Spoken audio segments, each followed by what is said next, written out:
नमस्कार दर्शकों।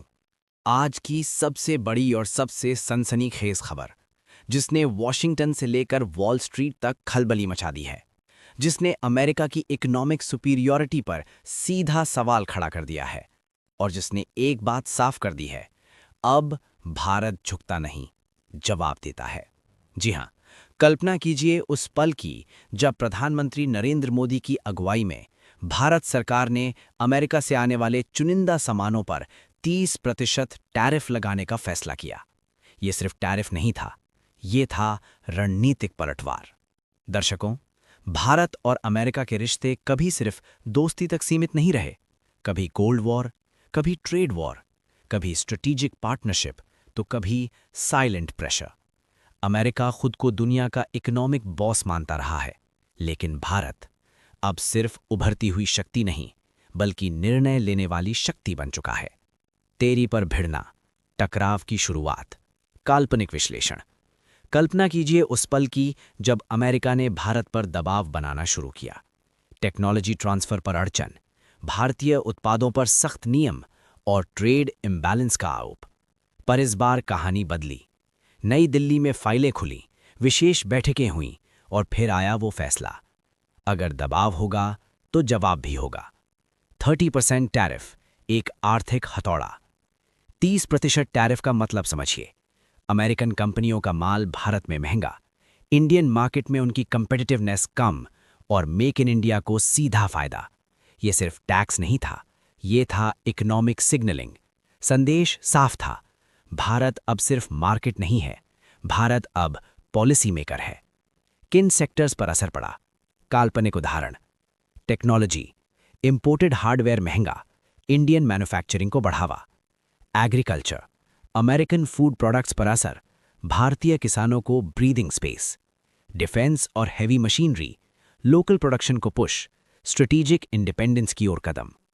Modi doctrine, new India, bold India.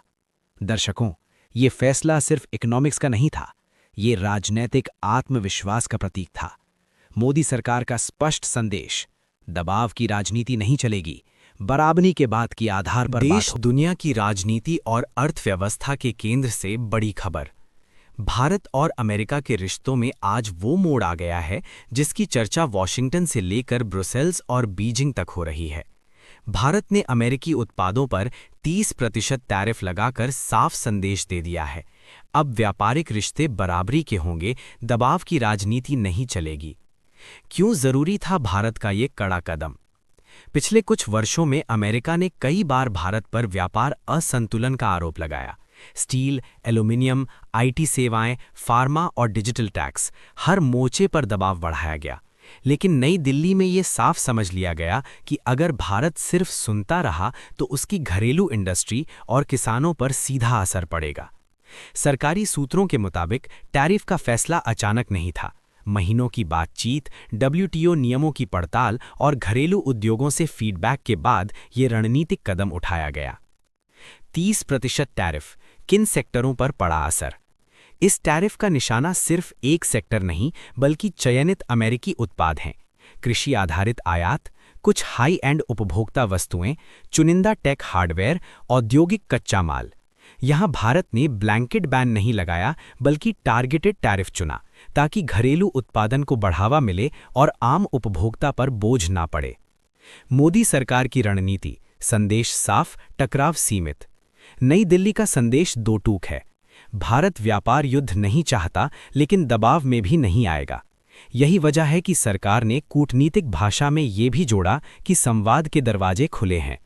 Modi सरकार का फोकस 3 बिंदुओं पर है: घरेलू उद्योग की सुरक्षा, वैश्विक नियमों का सम्मान, दीर्घकालिक रणनीतिक साझेदारी का संतुलन। अमेरिका की प्रतिक्रिया, नाराजगी या नई बातचीत? नई दिल्ली, सुबह के 6:30 बजे।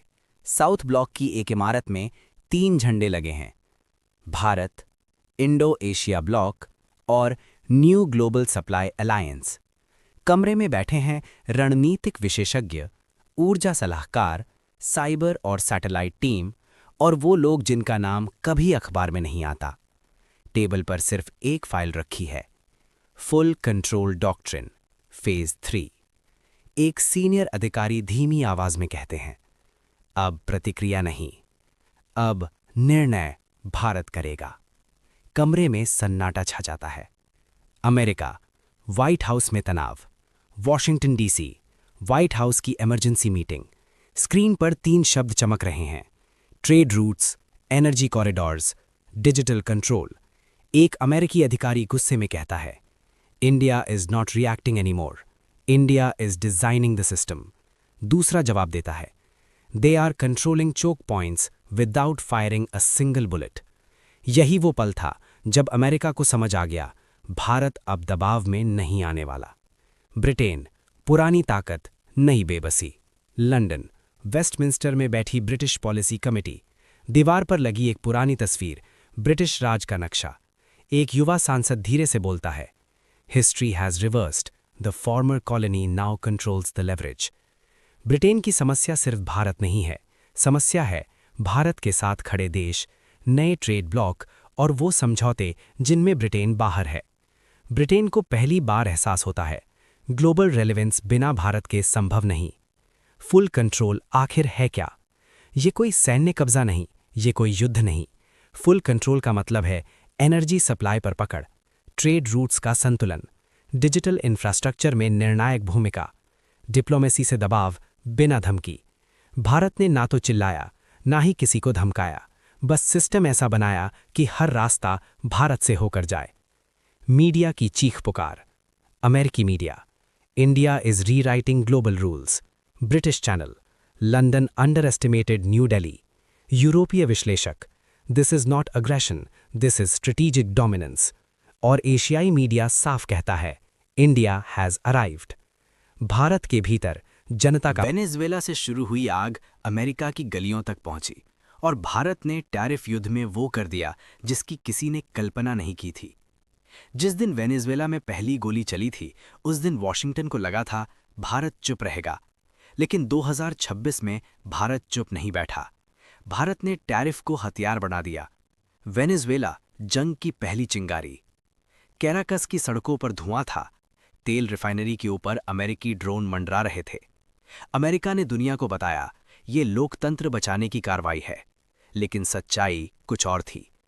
वेनेजुएला का तेल, चीन का निवेश और भारत की बढ़ती ऊर्जा डील्स, ये तीनों बातें अमेरिका को बेचैन कर चुकी थीं।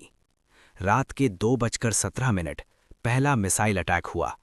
पूरी दुनिया की नज़र वेनेजुएला पर थी, लेकिन नई दिल्ली चुपचाप कुछ और देख रही थी। नई दिल्ली की खामोशी सबसे खतरनाक होती है। प्रधानमंत्री आवास, कैबिनेट रूम में लाइटें जल रही थीं। विदेश मंत्री बोले, अमेरिका ने वेनेजुएला को मारा है, पर अगला दबाव भारत पर आएगा। वित्त मंत्री ने एक फाइल टेबल पर रखी। फाइल का नाम था ऑपरेशन ट्राइडेंट, ट्रेड काउंटर